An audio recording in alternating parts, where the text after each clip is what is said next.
This is Bone Chillers to disturb your dreams. Dare to join us? Click subscribe, ring the bell. But remember, we cannot guarantee your safety from the nightmares that await. Prepare to be thrilled, chilled, and filled with a sense of dread you'll find nowhere else.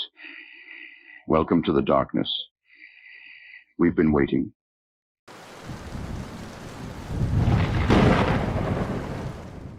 What's the matter with Tommy? We had all grown up together in the small town of Mansfield, and boredom often led us to adventure.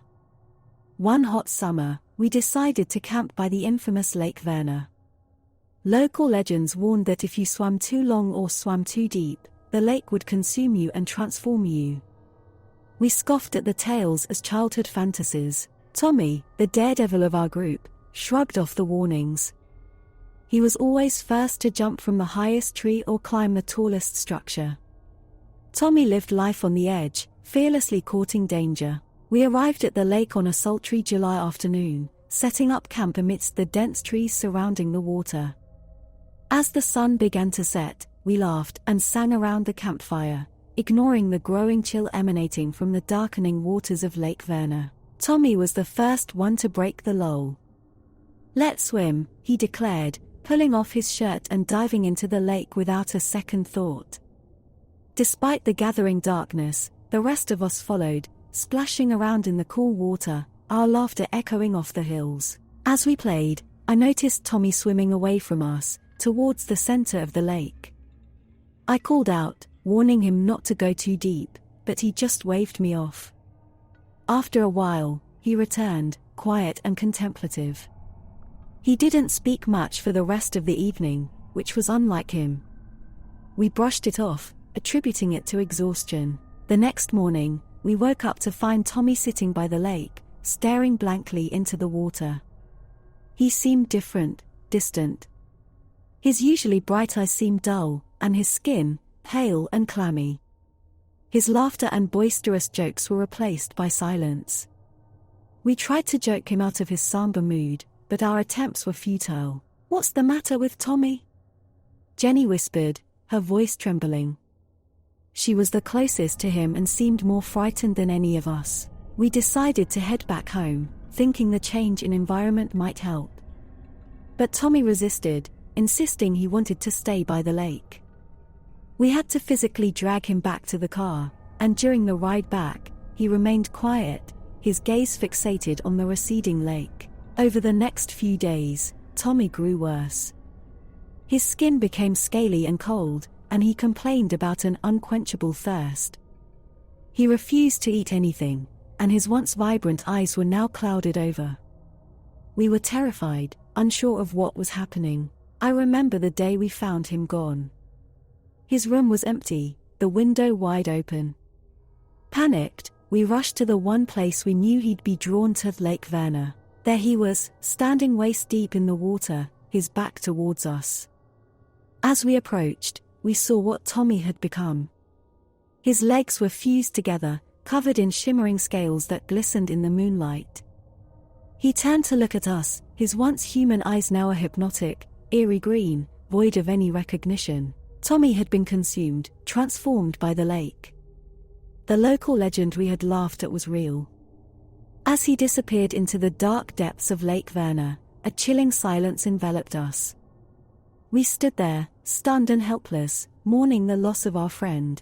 The lake remained calm, hiding its sinister secret beneath its tranquil surface. The moon glowed bleakly, casting long, somber shadows on the now desolate beach. Our laughter and joy from days before felt like a distant memory, replaced by an all-encompassing fear.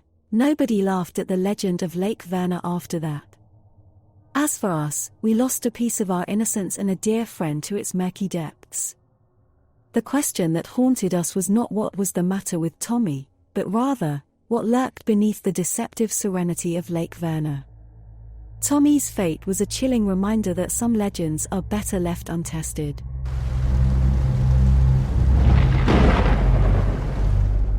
"You are not welcome here." Laura had always found refuge within the dusty, quiet rows of the Stone Harbor Library.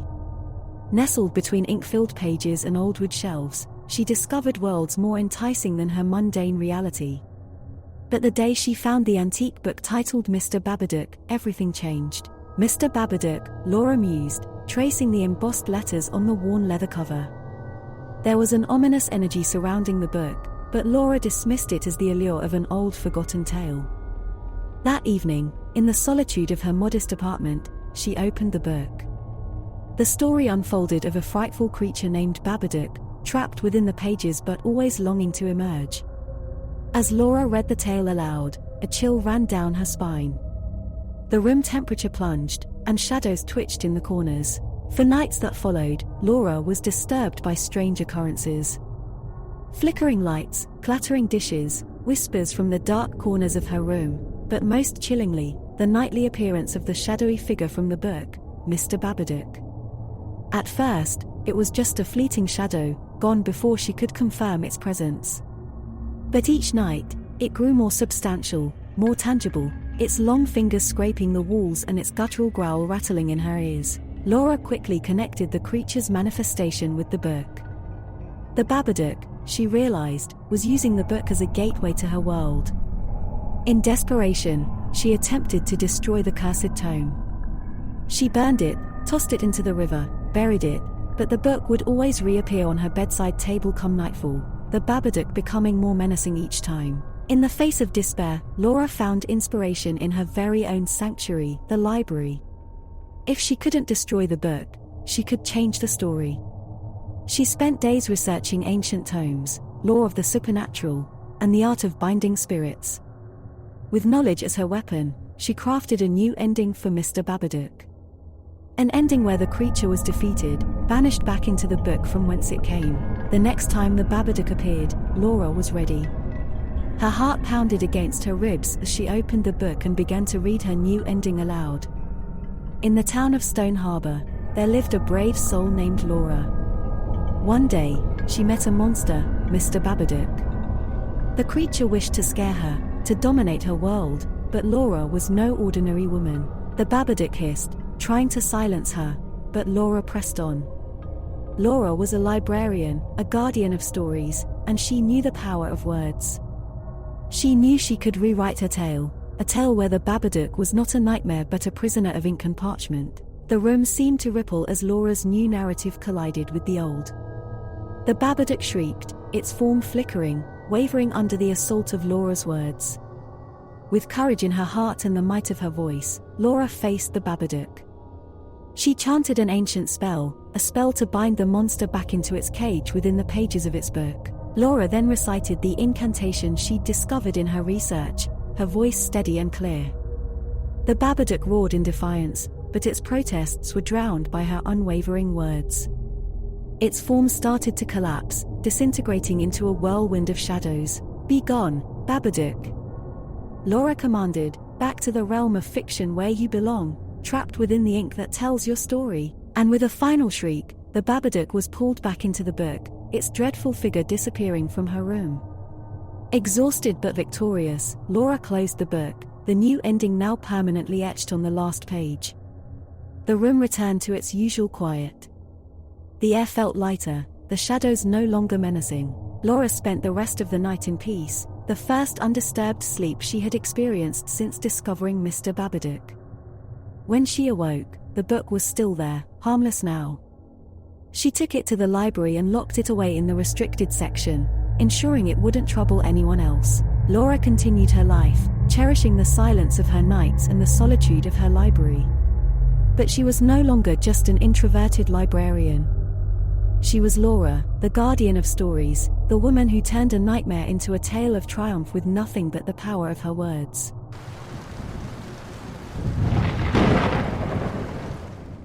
Frostbite. My name is Elena, and I led the expedition on which my team faced something we could neither explain nor forget. We were a team of 6, venturing into Siberia's harsh wilds to scale an obscure mountain known only to a handful of seasoned climbers. Our destination bore no name, a white, lonely titan referred to by coordinates only. The climb was brutal, with blizzards that seared skin and chipped away at resolve.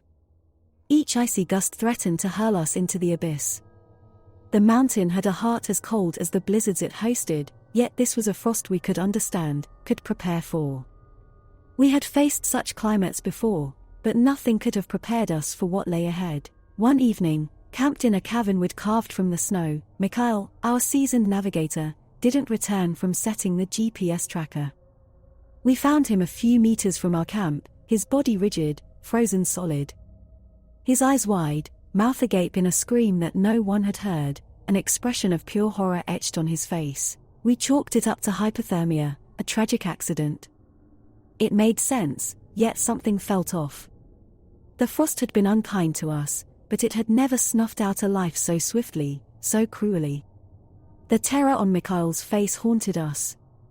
But in the wilderness, the living must focus on survival. We decided to press on, carrying the weight of Mikhail's loss. 2 nights later, Anna, our medic, met the same fate. She was inside her tent, just meters away. We heard no cry, no struggle, just an eerie silence that blanketed our camp. Anna was there one moment, alive, and then she was a statue of ice, face twisted in a silent scream. That's when we knew, this was no ordinary frostbite, no natural phenomenon. We were prey to an unseen predator, lurking in the swirling snow. Panic rose like bile in our throats, but we had to keep our wits. We decided to stick together, never venturing alone. But even as we huddled in fear, we could feel it. The chill seemed to grow sharper, more focused. It nipped at our extremities, sent shivers down our spines. It was waiting, watching. As darkness fell, we felt it closing in. We lit a fire, huddled around its pitiful warmth, our eyes straining against the dark. Then, it struck. A cold so profound, it seemed to seep into our very souls. It was a cold that existed beyond the natural, a cold that screamed of another world, a realm of everlasting frost. Andrei, our strongest climber, was the first to freeze. Then, Natasha and Dmitri, one after another, a deadly chain reaction. Their bodies hardened, faces locked in a macabre mask of horror. It all happened in seconds, a cruelly swift procession of death. I alone remained, surrounded by my ice-encased comrades. As the cold wrapped around me, a void seemed to open, a realm of ice and shadow. From the void, it emerged, a shimmering figure, an entity forged from frost and darkness. Its eyes held a cruel mirth, a predator enjoying the hunt. The entity drifted closer, a smile splitting its frosty countenance. My breath turned to ice in my lungs, my blood freezing in my veins. As the frostbite claimed me, my body hardened, pain a memory swallowed by the cold. And yet, even as my life seemed to fade, something within me rallied. The flame of survival, dimmed but not extinguished. A defiant warmth sparked in my heart, beating back the frost that claimed my body.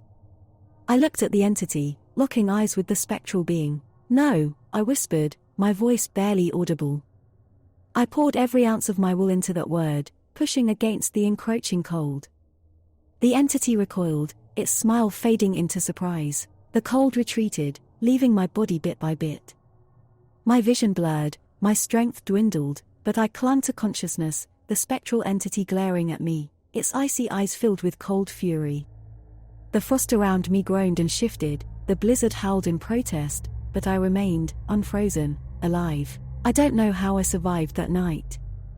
When the sun rose, a rescue helicopter arrived, led by the beacon from Mikhail's GPS tracker. They found me among my frozen friends, the only one alive, the only one who'd stared into the frost and lived to tell the tale. Now, I wander a world forever touched by frost. I am Elena, the woman who fought the frostbite entity. I am a survivor. But at night, I can still feel the chill in my bones, the spectral entity's eyes on me, watching, waiting, a chilling reminder of the horror that lurks beyond the known.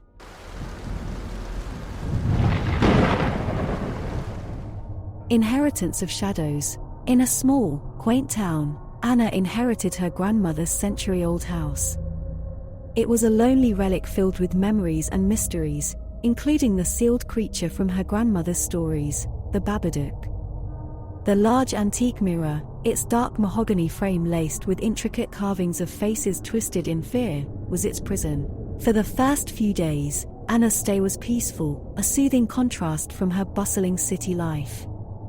Until one evening, she awoke to her room's mirror trembling violently, resonating an eerie, low hum.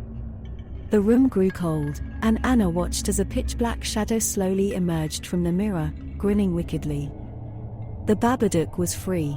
The creature was a dreadful entity, draped in black, its long fingers ended in sharp talons, and its grotesque face featured a wide, lipless smile filled with jagged teeth.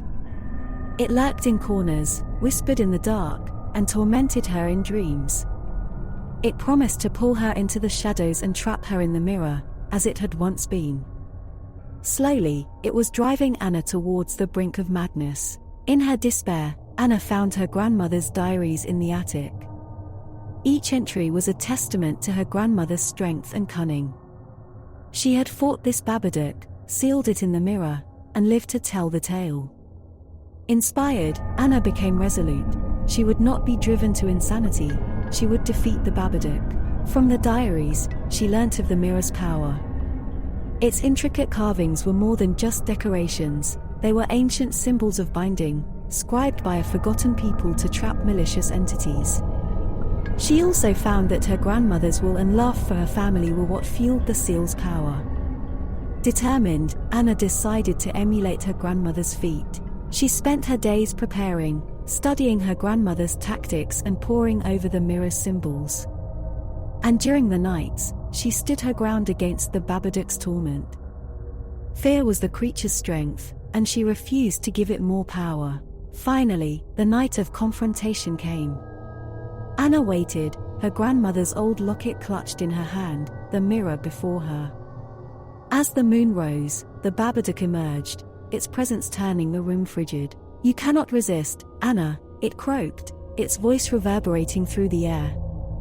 "So come and join me in the shadows. I won't let you win," Anna retorted, her voice shaking but resolute. "You will return to your prison." With a guttural laugh, the Babadook lunged at her. Anna dodged, but the creature was swift and relentless.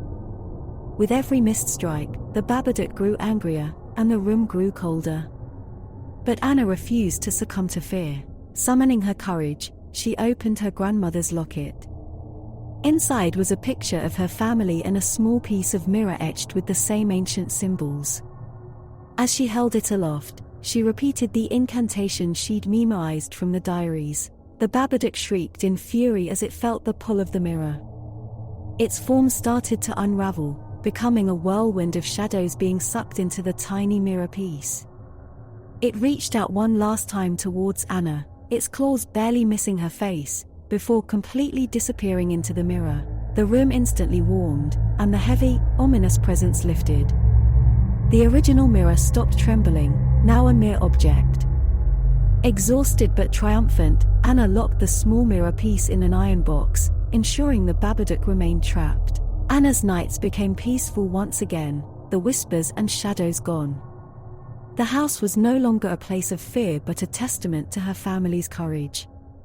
And as she settled into a quiet life, she realized that she didn't just inherit her grandmother's house, but also her bravery and tenacity. The shadows of the past no longer haunted her. She had embraced her inheritance and had come out stronger, the victor in a battle against the Babadook, the creature of shadows.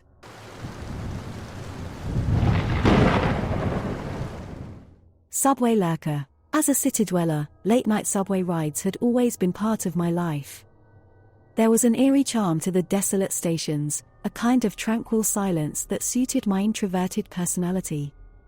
That was until those odd occurrences began. Stories started circulating of commuters vanishing in the dead of night. Witnesses described a translucent entity, a spectral shadow lurking in the deserted tunnels.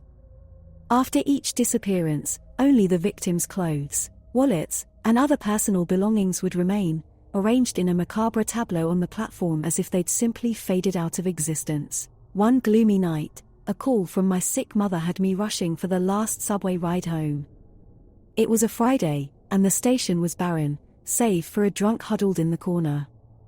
As the subway's rumble faded into the distance, I found myself alone, surrounded by the echo of my own footsteps and the electric hum of fluorescent lights. I was midway on the stairs when the platform lights flickered and died, casting the station into an eerie darkness. A chill crept down my spine, not from the sudden cold but from a growing sense of dread. My thoughts instantly flew to the stories of the subway lurker. Was it here? Was I next? When the emergency lights blinked on, casting a dim, red pallor over everything, I nearly choked on my breath. There, near the end of the platform, hovered a figure, wavering like a heat mirage. It had a vague human form, translucent and glowing faintly. Its stare felt tangible, pulling me towards it with a force beyond the physical. I should have turned back, run and never looked back, but a morbid curiosity glued my feet to the ground. We locked gazes, my heart pounding in my chest. It moved towards me, not walking but drifting, like smoke carried by an unseen breeze. I was frozen, watching the entity glide closer until it was a mere arm's length away. In a burst of sudden courage, or perhaps desperation, I lunged forward, my hand piercing the air where the entity stood. The sensation was icy cold, like plunging my hand into freezing water. When I pulled back, my skin was paler, numb to the touch. The entity shimmered before me, a ripple passing through it, before it lunged at me. I felt a bone-chilling cold seep into my body, along with an inexplicable sense of longing, of melancholy. Images flooded my mind, not mine but those of countless others, families, lovers, moments of joy, pain, and despair, lives not lived by me. Overwhelmed, I collapsed to my knees, the entity pulling away. As the cold receded, I noticed something odd. My jacket was on the platform, empty, as if I had slipped out of it. But I could feel it on me, its weight, the fabric against my skin. I looked down at my hands, expecting flesh and bone but seeing only a faint outline, translucent and glowing. Panic surged through me. The entity, or lurker, as people called it, wasn't a murderer or monster. It was a conduit, transforming us into beings like itself, trapped between the tangible and the spectral. The dread I felt was for a fate worse than death, existing yet non-existent. I wanted to scream, to cry, but all I could do was stare at the entity, my tormentor, my savior, as it drifted away, disappearing into the dimly lit tunnel. The station was empty now, save for my belongings, a morbid tableau of a life once lived. If you're reading this, if someone has found a way to decode the thoughts of the spectral lost, remember us.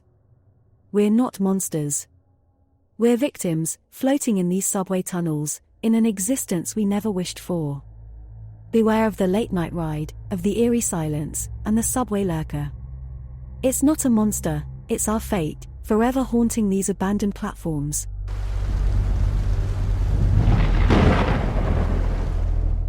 Thank you for watching, and remember the darkness awaits. Until our paths cross again, stay fearful and stay subscribed.